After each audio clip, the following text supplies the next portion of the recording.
예배 자리에 오신 모든 분들을 환영하고 축복합니다. 10월 6일 월요일 새벽 기도회를 시작하겠습니다. 찬송가 527장을 부르겠습니다.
기도하겠습니다.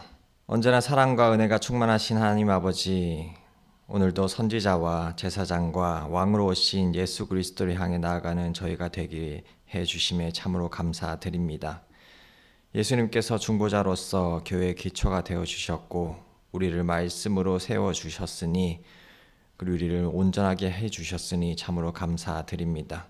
한남제일교회 성도를 통하여서 성전 건축을 하게 하셨으니 그 모든 과정들을 통하여서 하나님의 영광만을 나타나게 도와주시옵고 예배하는 모든 가운데 임재하여 주셔서 우리가 변화되고 견고해지는 믿음이 세워지는 저희 모두가 되게 도와주시옵소서. 주님께서 세우시는 그 예수 그리스도를 통하여 우리를 구원하셨음을 기억합니다. 성령의 강력한 임재로 교회에 부어지는 그 부흥이, 그 복음이 전파되게 도와주시옵고 우리를 통하여서 죽어가는 모든 영혼들이 주님께로 돌아오게 도와주시옵소서. 해외 파송되어 있는 모든 선교사님들을 통하여서도 우리의 각 상황들 속에서도 그 전해지는 모든 복음이 열방 가운데 전파되게 도와주시고 우리가 부르심에 순종하여 복음의 증인으로 설 수 있도록 지켜주시옵소서. 우리를 다스리시는 왕 되신 주님을 높여드리길 원합니다. 우리 가운데 오신 예수님의 그 섬김의 본을 따라서 봉사하며 헌신하는 마음을 주시옵고 하나님을 사랑하고 이웃을 사랑하는 것을 먼저 된 계명으로 섬기며 그 기쁨을 함께 누릴 수 있는 저희가 되게 도와주시옵소서. 하나님의 나라를 통하여서 우리가 나타나게 도와주시옵고 우리가 나타냄이 하나님의 그 이름만을 놀려드릴 수 있는 시간이 되게 도와주시옵소서.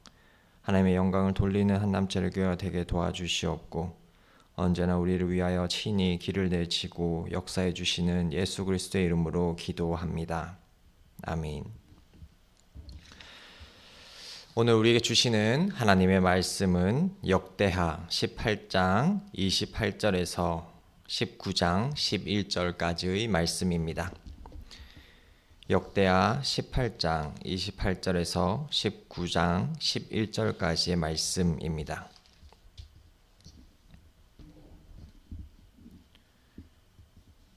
역대하 18장 28절에서 19장 11절까지 다 찾으셨으면 한 목소리로 함께 읽겠습니다. 이스라엘 왕과 유다 왕 여호사밧이 길르앗 라못으로 올라가니라. 이스라엘 왕이 여호사밧에게 이르되 나는 변장하고 전쟁터로 들어가려 하노니 당신은 왕복을 입으소서 하고 이스라엘 왕이 변장하고 둘이 전쟁터로 들어가니라. 아람 왕이 그의 병거 지휘관들에게 이미 명령하여 이르기를 너희는 작은 자나 큰 자나 더불어 싸우지 말고 오직 이스라엘 왕하고만 싸우라 한지라. 병거의 지휘관들이 여호사밧을 보고 이르되 이가 이스라엘 왕이라 하고 돌아와서 그와 싸우려 한즉 여호사밧이 소리를 지르매 여호와께서 그를 도우시며 하나님이 그들을 감동시키사 그를 떠나가게 하신지라. 병거의 지휘관들이 그가 이스라엘 왕이 아님을 보고 추격을 그치고 돌아갔더라. 한 사람이 무심코 활을 당겨 이스라엘 왕의 갑옷 솔기를 쏜지라. 왕이 그의 병거 모는 자에게 이르되 내가 부상하였으니 내 손을 돌려 나를 진중에서 나가게 하라 하였으나 이날의 전쟁이 맹렬하였으므로 이스라엘 왕이 병거에서 겨우 지탱하며 저녁 때까지 아람 사람을 막다가 해가 질 즈음에 죽었더라. 유다 왕 여호사밧이 평안히 예루살렘에 돌아와서 그의 궁으로 들어가니라. 하니니의 아들 선견자 예후가 나가서 여호사밧 왕을 맞아 이르되 왕이 악한 자를 돕고 여호와를 미워하는 자들을 사랑하는 것이 옳으니이까. 그러므로 여호와께로부터 진노하심이 왕에게 임하리이다. 그러나 왕에게 선한 일도 있으니 이는 왕이 아세라 목상들을 이 땅에서 없애고 마음을 기울여 하나님을 찾음이니이다 하였더라. 여호사밧이 예루살렘에 살더니 다시 나가서 브엘세바에서부터 에브라임 산지까지 민간에 두루 다니며 그들을 그들의 조상들의 하나님 여호와께로 돌아오게 하고 또 유다 온 나라의 견고한 성읍에 재판관을 세우되 성읍마다 있게 하고 재판관들에게 이르되 너희가 재판하는 것이 사람을 위하여 할 것인지 여호와를 위하여 할 것인지를 잘 살피라. 너희가 재판할 때에 여호와께서 너희와 함께 하심이라. 그런즉 너희는 여호와를 두려워하는 마음으로 삼가 행하라. 우리의 하나님 여호와께서는 불의함도 없으시고 치우침도 없으시고 뇌물을 받는 일도 없으시니라 하니라. 여호사밧이 또 예루살렘에서 레위 사람들과 제사장들과 이스라엘 족장들 중에서 사람을 세워 여호와께 속한 일과 예루살렘 주민의 모든 송사를 재판하게 하고 그들에게 명령하여 이르되 너희는 진실과 성심을 다하여 여호와를 경외하라. 어떤 성읍에 사는 너희 형제가 혹 피를 흘림이나 혹 율법이나 계명이나 율례나 규례로 말미암아 너희에게 와서 송사하거든 어떤 송사든지 그들에게 경고하여 여호와께 죄를 범하지 않게 하여 너희와 너희 형제에게 진노하심이 임하지 말게 하라. 너희가 이렇게 행하면 죄가 없으리라. 여호와께 속한 모든 일에는 대제사장 아마랴가 너희를 다스리고 왕에게 속한 모든 일은 유다 지파의 어른 이스마엘의 아들 스바랴가 다스리고 레위 사람들은 너희 앞에 관리가 되리라. 너희는 힘써 행하라. 여호와께서 선한 자와 함께 하실지로다 하니라. 아멘. 역대하 18장과 19장에서는 여호사밧 왕의 아합과의 동맹과 그 후에 개혁이 나타나 있습니다. 18장 전반부에서는 참 선지자의 말씀을 듣는가, 거짓 선지자의 말을 따르는가에 대한 내용이 나타납니다. 그리고 18장에서 19장까지 이어지는 말씀은 아합의 죽음과 여호사밧의 무사 기환, 그리고 선견자 예후의 책망, 그리고 재판 제도의 개혁의 내용을 담고 있습니다. 이 동맥을 향한 경고와 하나님을 경외하는 정의로운 통치의 모범을 우리에게 이야기해주는 부분입니다. 여호사밧은 다윗의 경건한 통치를 따랐습니다. 그의 통치 처음에는 말입니다. 하나님이 주신 축복의 결과로 부귀와 영광의 절정에 이르렀던 경험을 했습니다. 하지만 그 이후에 무엇을 더 원했는지 모르겠지만 아합 왕과의 혼인 동맹을 맺게 되었습니다. 그 후에 그 혼인 동맹을 통하여서 선견자 예후가 그 내용을 지적하게 됩니다. 약한 자를 돕고 여호와를 미워하는 자를 사랑하는 그 어리석은 행동의 시작이 아마 이 순간부터였던 것 같습니다. 아합은 그래서 이 길앗 라못이라는 성읍을 치기 위한 전쟁에 함께 동참하도록 했습니다. 여호사밧 왕이 함께하도록 했고 그 결혼으로 좀 맺어진 동맹을 견고히 하기 위해서는 거부할 수 없었습니다. 그러나 그 시작이 너무나 잘못되었습니다. 유다는 여호와의 신앙을 회복하는 중이었고 이스라엘은 우상을 숭배하는 상태였었기 때문입니다. 그 상황을 이뤄서 미가야 선지자, 이물라의 아들 미가야를 통하여서 하나님께서 또 다른 예언을 해 주셨습니다. 온 이스라엘이 목자 없는 양처럼 산 위에서 흩어질 것이다. 주인이 없지만 오히려 그때가 평안히 자기 집에 돌아가는 때가 될 것이다 말씀해 주셨습니다. 아합 왕은 그 미가야의 예언을 말씀을 듣고 여호사밧에게 말합니다. 역시 나쁜 말만 하는 선지자라고 하면서 자신에게 전해지는 하나님의 말씀을 마음속 깊은 곳에서부터 거절하면서 그 참된 선지자의 말씀에 귀를 기울이지 않게 됩니다. 그의 반대편에 있었던 그 400명 중에 하나였던 거짓 선지자 그나나의 아들 시드기야가 말합니다. 여호와의 영이 어떻게 다르게 말하실 수 있느냐라고 반박을 하게 됩니다. 그는 아마 자신이 따르고 있는 신이라고 불림받는 아예 거짓이었을 수도 있겠죠. 자신에게 하나님이 말씀하지 않았던 사실을 거짓으로 고하거나 믿지 않았던 것 같습니다. 그의 말에 시드기야의 말에 미가야가 이렇게 이야기합니다. 24절 말씀에 너가 골방에 들어가서 숨는 바로 그날에 알게 될 거야. 너가 하나님의 징계를 피하기 위해 숨는 날에 미가야 자신의 예언이 거짓이 없음을 그 거짓된 예언을 말한 사람들 그 시드기야와 너희들은 모두 다 숨게 되고 하나님의 심판을 받게 될 거라고 이야기를 해 주시는 겁니다. 하나님의 말씀이었지만 아합의 입장에서는 굉장히 괘씸한 말이었으니 미가야를 잡아 죽이려고 했습니다.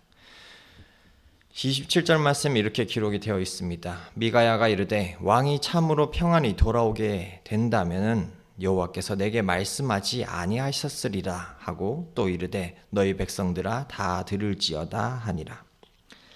이 예언은 백성들이 모두가 증인이 되었습니다. 하나님께서 말씀해 주셨던 것이 그 여호사밧과 아합의 그 동맹으로 이루어진 전쟁이 결코 성공적으로 이루어지지 못할 것을 진짜 하나님이 나에게 말씀해 주셨습니다. 그 말씀이 이루어질 것입니다. 라고 한 번 더 증인이 되어달라고 말씀해 주시는 겁니다.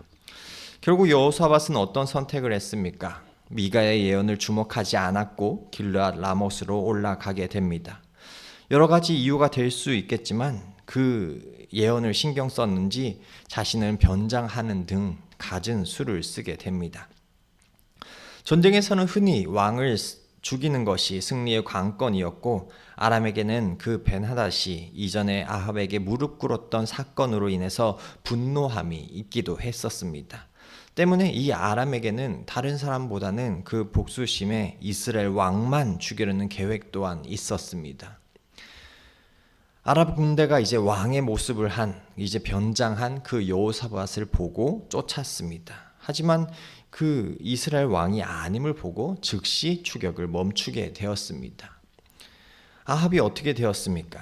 33절 말씀에 한 사람이 무심코 활을 당겨 이스라엘 왕의 갑옷 솔기를 쏘았고 왕이 그의 병거 모으는 자에게 이르되 내가 부상하였으니 내 손을 돌려 나를 진중에서 나가게 하라 하였으나 34절 말씀 이날이 전쟁에 맹렬하였으므로 이스라엘 왕이 병거에서 겨우 지탱하며 저녁 때까지 아람 사람을 막다가 해가 질 즈음에 죽었더라. 무심코 당긴 활에 맞아 부상을 얻게 되었습니다. 하지만 전쟁이 굉장히 복잡한 맹렬한 상황이었기 때문에 어디로 후퇴하거나 숨어 있을 수 없었던 것 같습니다. 여유롭지 못한 가운데 병거에서 버티고 있다가 다른 곳으로 전혀 피하지 못하고 결국 선체로 죽게 되었습니다. 자신의 영역을 따라서 무엇을 하려고 그리고 거짓 예언만을 따라서 이 전쟁에 나섰기 때문에 이 결과는 당연한 것이었습니다. 그 거짓이 아합을 죽이게 된 것입니다. 전쟁은 이후에 마치게 됩니다. 평화롭게 끝난 전쟁은 아니었습니다. 19장 말씀에 보면은 유다 왕 여호사밧은 대단히 평화롭지 못했지만 그 전쟁통에 무사하게도 목숨을 잃지 않고 그 보호하심으로 안전하게 돌아올 수 있었습니다. 이는 18장 16절에 나타난 그 평안이 집에 돌아갈 무리에 대해서 나타났던 미가의 예언이 이루었음을 또 한번 보여주고 계십니다. 하나니의 아들 선견자 예후가 돌아온 여호사밧에게 질책하게 되는 장면이 나타납니다. 악한 자를 돕고 주님을 미워하는 자들을 사랑하는 것은 잘못되었습니다. 주의 진노하심이 있을 것입니다. 그러나 아세라 목상을 제거한 일 등 마음을 기울여 하나님을 찾은 선한 일도 분명히 있다고 말씀해 주셨습니다. 그리고 그 이후에 4절에서 11절까지에는 그 변화된 여호사밧의 개혁이 나타나게 됩니다. 먼저는 영적 회복이었습니다. 브엘사바에서부터 에브라임까지 거의 온 백성을 여호와께로 돌이키는 일에 즉각적으로 시행했습니다. 이후에는 각 성읍의 재판관들을 임명하고 공정성을 다지며 사법개혁을 이루는 장면이 나타나게 됩니다. 그 모든 것들은 굉장히 인간적인 것 같지만 사람을 위하여서가 아니고 여호와를 위하여 했다는 것이 분명하게 나타나 있습니다. 또한 그 제사장 아마랴를 세우는 부분, 그 왕정의 스바다를 세우는 부분, 행정 부분에서 레위인들을 분담하여서 세웠던 부분들도 있었습니다. 이 모든 개혁들은, 이 개혁의 모든 내용들은 참된 회개에서부터 비롯된 것이었습니다. 율법을 가르치고 제도와 질서까지 고쳐 그들의 마음을 새롭게 하고 하나님의 공의의 그 통치를 향해 나아가는 발걸음이었던 겁니다. 말씀을 뒤로 미루게 되면은 거짓의 합창이 우리의 이성을 마비시킵니다. 거짓된 음성이 우리에게 계속해서 들려옵니다. 400대 1의 전쟁에서 그 수많은 거짓된 목소리가 400배나 많은 소리로 들려올 때 우리는 분명히 분별해야 하겠습니다. 변장할 수 있는 지혜로움을 우리가 때론 활용한다고 말할 수도 있을 겁니다. 하지만 심판의 화살은 그 갑옷 솔기를 우연히 쏜 화살에 꿰뚫게 될 수밖에 없는 모습을 보게 됩니다. 책망 앞에 멈추어 돌이키는 질서를 세우는 자에게는 하나님께서 위로해 주시는 것을 다시 평강의 길로 인도해 주시는 모습 또한 오늘 본문에 나타나 있습니다. 그러면 우리는 어떻게 해야 하겠습니까? 우리는 연합을 늘 분별하고 동맹을 맺는 일에도 늘 마음을 써서 하나님의 뜻에 맞는 것인가, 무조건 나의 편으로 무조건 악수하고 마는 것이 아니고 또한 책망을 은혜로 받을 줄도 알아야 합니다. 나를 향한 안 좋은 목소리가 나를 향하신 하나님의 뜻이 아닌지 분명히 분별해야 한다는 것이죠. 그리고 개혁을 제도화해야 합니다. 하나님을 위해서 그 참된 회개에 세워진 개혁은 하나님의 방향과도 올바른 방향으로 나아갈 수 있는 귀한 방책이 될 수 있다는 것을 저희가 알기를 원합니다. 그래서 여호사밧처럼 실패 이후에도 하나님과 함께 걸을 수 있는 리더십을 회복하며 나아갈 수 있는 주님의 자녀 모두가 되기를 간절히 기도합니다. 기도하겠습니다. 진리의 하나님 아버지, 오늘도 우리가 말씀 앞에 나와 예배드리게 하시니 참으로 감사드립니다. 다수가 외치는 그 달콤한 말에 귀 기울이지 않기를 바랍니다. 때론 불편해도 참 선지자의 말씀을 따를 수 있는 믿음을 우리에게 부어 주시옵소서. 그 거짓된 합창이 우리의 이성을 마비시키지 못하게 도와주시옵고 그 변장을 하는 것을 지혜로 여기지 않고 버리며 위기의 때에 오로지 주님께 부르짖는 우리가 되게 도와주시옵소서. 결국 그 아합이 무심코 쏜 화살에 심판을 받은 것처럼 교만과 자기 확신이 낳는 결말을 두려워하게 하시고 여호사밧이 책망을 듣고 곧장 개혁으로 나아간 모습처럼 말씀 앞에서 즉시 돌이키는 용기를 우리에게 허락하여 주시옵소서. 우리의 회개가 말로만 머무르지 않고 예배의 질서와 삶의 정의, 공동체의 제도까지 바뀌는 제도화된 회개가 되게 도와주시옵소서. 우리가 맡은 자리에서 사람을 위하여서가 아니라 여호와를 위하여서 판단하고 섬기게 도와주시옵고, 그 예배와 재판과 성실한 행정 가운데 함께 설 수 있는 거룩한 질서 또한 개혁 또한 세울 수 있는 저희가 되게 도와주시옵소서. 잘못된 연합, 하나님께서 원하지 않는 연합을 분별하게 도와주시옵고, 책망을 은혜로 받는 겸손을 우리에게 주셔서 실패 이후에도 하나님과 동행할 수 있는 리더십을 회복하게 도와주시옵소서. 오늘도 우리 가운데 평강의 길로 이끄시는 주님을 의지하며 우리 주 예수 그리스도의 이름으로 기도합니다. 아멘. 하늘에 계신 우리 아버지, 아버지의 이름을 거룩하게 하시며 아버지의 나라가 오게 하시며 아버지의 뜻이 하늘에서와 같이 땅에서도 이루어지게 하소서. 오늘 우리에게 일용할 양식을 주시고 우리가 우리에게 잘못한 사람을 용서하여 준 것 같이 우리 죄를 용서하여 주시고 우리를 시험에 빠지지 않게 하시고 악에서 구하소서. 나라와 권능과 영광이 영원히 아버지의 것입니다. 아멘.